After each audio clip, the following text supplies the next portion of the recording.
What's up, everybody? Hey, Tom Laird here, host of the Advice from a Call Center Geek podcast and founder of Expedia. For exceptional contact center outsourcing, trust Expedia.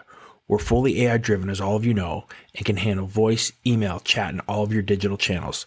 Our 600-seat USA contact center is expert in healthcare, financial services, insurance, tech support, retail, and more.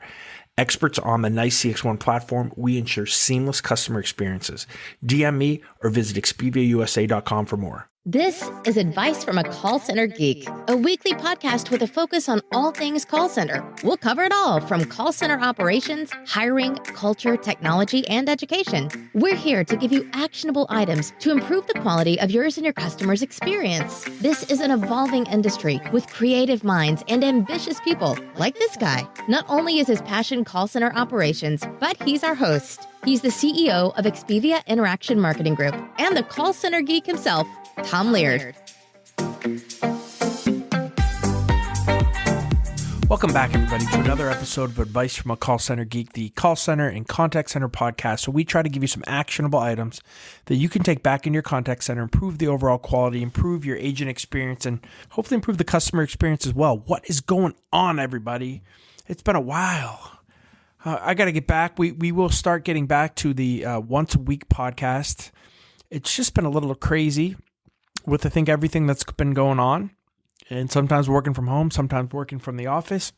Also have had to prepare for a bunch of webinars. I've been on 3 or 4 webinars in the last 2 or 3 weeks that have taken a little bit of time and really good experiences with a lot of really good people. If you want to check any of them out, go on to my LinkedIn. Talked a lot about COVID and work at home, and really hammering a lot of the points and evolving those points kind of as we've gone as well. So I'm going to stay away from COVID today. I'm kind of getting tired of talking about it. I think a lot of you are getting tired of hearing about it. If you guys probably hear another webinar or another podcast or read another post on how to do at-home agency, I'm sure you're going to probably pull your hair out. So everybody's an expert now. I think we got it all wrapped or under control. So we'll see there going forward. But a couple quick things here too. Advice from a Call Center Facebook community is rocking it. So if you have not joined that, just head over to the community. There's the Facebook page and there's the community. Ask to be invited. I'll make sure as soon as I see it, it's only within an hour or so, get you into there. But, there's a lot of questions that a lot of colleagues have, and I'm sure there's a lot of questions that you guys have as well. So it's a really good forum that you can kind of, talk to some other colleagues about some of the things that are going on in your contact center or questions that you may have. Also, I'll have a couple demos, and I've talked to a couple of you already, which has been really cool about, looking to move your telephony platform and looking at some of the options that are available from some of the telephony providers out there. So if there's any questions on any of that stuff, please hit me up. Also have a quick little landing page if you want to enter some more information for a more formal sit down. It's callcentergeekconsulting.com. You can kind of check that out as well. But what I wanted to talk about today was something that kind of, I don't know if bugs me is the right word, but there is a discussion that's been brewing in the industry for a little bit of time, and it's starting to come to a head. And that's the role of AI in the contact center. And I know, and I can already start to see it because I've had people talk to me about this and call me and ask me about this. I can start to see some of the senior executives, or maybe an executive in your company, or somebody who's in charge of your call center, or at least maybe in charge of the budget of the call center, that really doesn't understand how you service, doesn't understand what you do, doesn't understand the role, and is really just looking at the bottom line dollars and cents. And it's going to start to say, hey, I just want to give all this to quote unquote AI. I just want a bot to do this. Let's just, take the people equation out of this.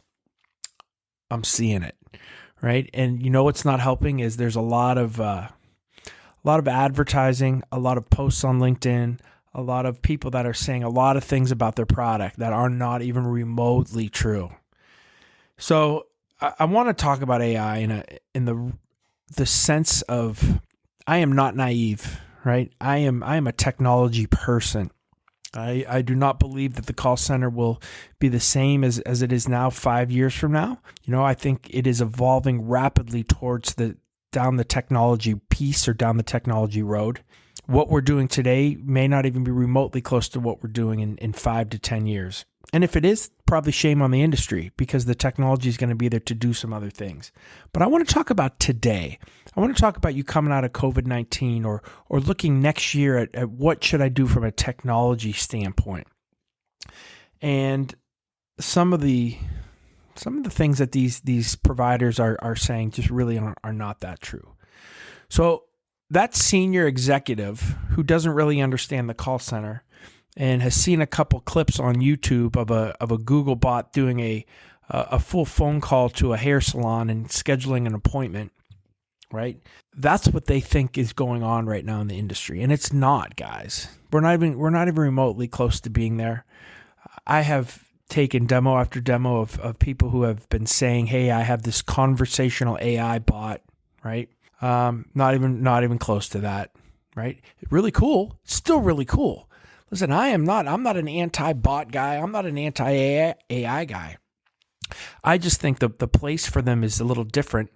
And right now it's more in the support of the contact center, and it's more in the role of a self-service model that is more on par with an IVR than it is with some type of revolutionary being that lives in the cloud that can speak like a human. I hope that kind of makes sense. So here's my argument against the AI right now is you need to push back to that senior manager and you need to really show him and tell him what's going on in the industry. And this is really what's going on. AI right now is a really cool self-service tool that I think will revolutionize and probably start to take over what the IVR did. So, it's kind of a one from a chatbot standpoint. It's kind of a visual IVR, right? That it can actually take the questions that you're asking, and you guys have all seen this, right? You've seen it on some of the larger companies who have some of these really cool chatbots, right? They can kind of take the keywords that you're using and kind of process them and kind of understand some of the questions, but it's still a little frustrating, right? It's still kind of sometimes they come back with either wrong answers or give you 3 options to choose and it's not the right one. So it's just not there yet, right? And that's from a conversational bot, right? And then if you want to get into more of the conversational kind of IVR, right, the voice recognition, it's better, but it's kind of just a really cool IVR, right, that does those types of things.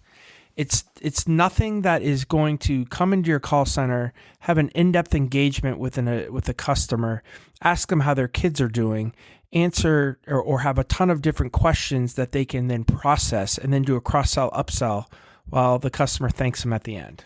Like it's not even close.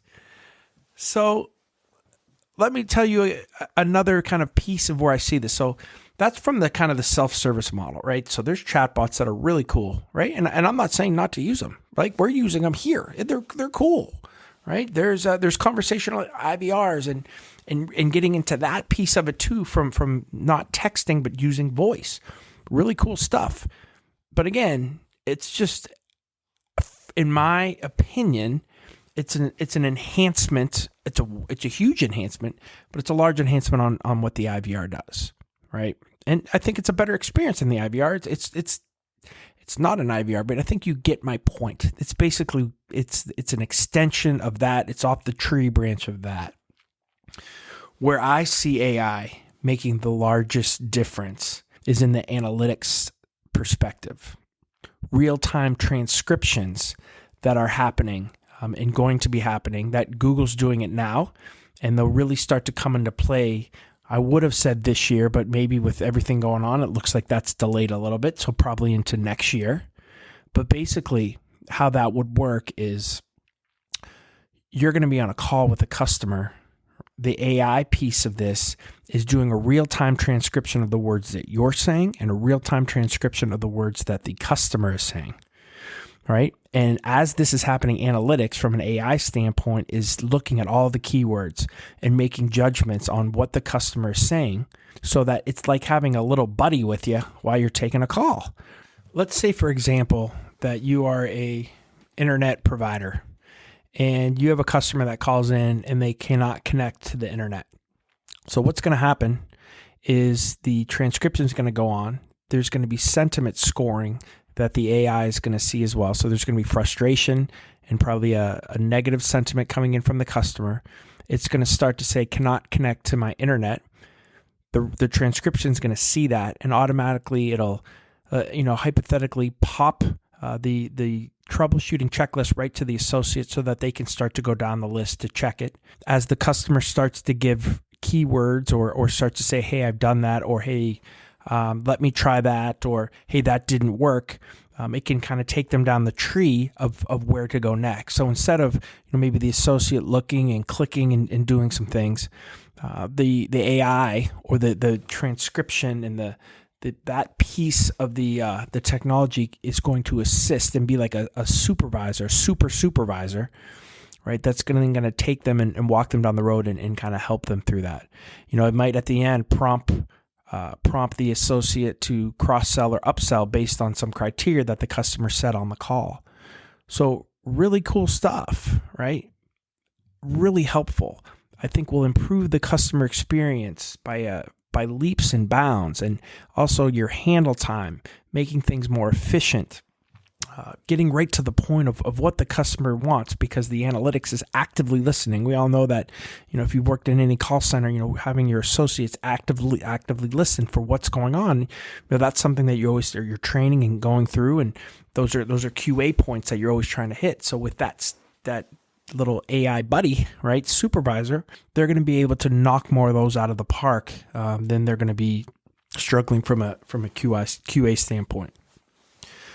That's a big piece of the AI puzzle of where we are in 2020. And guys, it's almost that simple, right? Now we could have a huge podcast, and I've done a couple of these on analytics and where AI is going, but to break this down simply, when your senior manager or that executive comes down and says, hey, we want to get rid of these 110 call center agents and we want to move everyone to some type of virtual AI robot, you're going to be in big trouble. Because basically what you're going to provide your customers are kind of some advanced self-service models that's going to frustrate the hell out of people. So have him understand that, hey, listen, this is what we can do from an AI standpoint. And it might take headcount down, right? Because your IVR is probably antiquated or it's old. And now you're going to get, if you do this right, you can do a front-end conversational IVR with chatbots from a self-service model. And maybe that takes your headcount down to 70, right, from that 110. But at no point are we right now anywhere near having a conversation, right, every single call with a robot or with some type of conversational AI thing that your customer can have. We're not there, right? And it's just frustrating. I was watching, I think it was Mad Money with Jim Cramer, and the other night, I believe the company was called Live Person, and I actually posted this on LinkedIn as well, and he talked about that coronavirus is now the quote-unquote death of the call center. It's official. The call center is totally dead. No one's going to want to deal with this ever again. And I couldn't disagree more. I think that this is now I'm the opposite. Now, granted, I'm biased, right? I run a call center. But I think that this is the glory day of the call center. I think it's now looking at the technology piece and making sure that you have that in play, because a lot of us didn't, right? So, thank God, we were in the cloud. I think we had zero downtime. Everything worked really smoothly, but I know for a lot of you, it didn't, right? And a lot of you are now coming to me or asking questions like, hey, my platform could not stand up to this at-home model. It wasn't flexible enough. Can you help me move, right? We're starting to see that. So those people, that did get caught, right? They're going to start to make some really hard decisions. And again, I think the decision isn't, I go totally virtual and I try to figure out if I can do an AI. What I think it is making sure you have the right platform, making sure that you're in the cloud, making sure that you either have an outsourced partner that can take overflow, that can be a redundant source of quality for you to make sure that you can't go down, or that you have a hybrid model of at-home or maybe totally at-home agents in your contact center. The problem, though, is at-home is great. I think it's done a lot of really good things, but there's more management to it. You do have to watch the associates. There's more policies. There's more procedures. I don't know how many call centers are really going to want to do that. I think the outsourced contact centers, and again, not a sales pitch, just my honest to truth opinion, is that many call centers, many customers and people who are businesses that have call centers are going to look to outsource, right? Because we have all this down. This is what we're doing every single day. A lot of you guys aren't doing that every day. So I think there's a heyday for the call center. There's a heyday for people to actually talk to human beings. But I know it's going to happen that many of you are going to get caught in that we want to go totally virtual and we want to figure out this AI thing and we want to have robots talk to our customers. And if you do that, again, you're going to end up with really cool IVRs and really cool chatbots that are basically going to give your customers self-service models that are going to frustrate the heck out of them. So don't do that. Start to look at the technology, really how it should be used. You can cut your head count down. You're going to pay a little bit more up front, but I think overall you will save money. Understand that we are moving down an AI world, and I could have this podcast in 3 years, 5 years, 7 years, and maybe I'm totally different saying, hey, the call center is dead, but it's not today. And I don't think it's going to be in the next 5 to 7 years. And I think there'll always be a place for the high-end customer service rep. The companies that are providing poor customer service, that have outsourced to poor outsourcers, they're going to be the ones in trouble. But the high-end guys, like hopefully, I would include myself in that and my company in that. I think we're going to be okay because we do provide a service that is really high-end, and it does provide an experience that I don't think you're going to be able to get with any type of robot, with any type of engagement of a mechanical being, I guess, right? Now we'll see, because I'm starting to use chatbots now. We're starting to use conversational IVRs now. So I am not anti them. I just need to have everybody understand kind of where they are in the spectrum or in the pyramid of technology and in the customer experience. So that's what I got for you guys today. I think that's important to make sure that you guys all get that out and you get that out to people and you have people understand that we're not at a point where we're having robots talk to customers. We're just basically, kind of doing some really cool self-service things with them. But we still need the human beings to provide a really good service for a lot of companies. So. All right, guys, again, before I go, if you can please check me out on LinkedIn. My name, again, is Tom Laird. I post, 15, 20 times a day on LinkedIn. A lot of really cool call center stuff. Check me out on Twitter as well. Also, Facebook for the community, the Advice from a Call Center Geek community. We also have a page, Advice from a Call Center Geek, there as well. So, again, thank you guys very much. I appreciate it, and I will talk to everybody next week.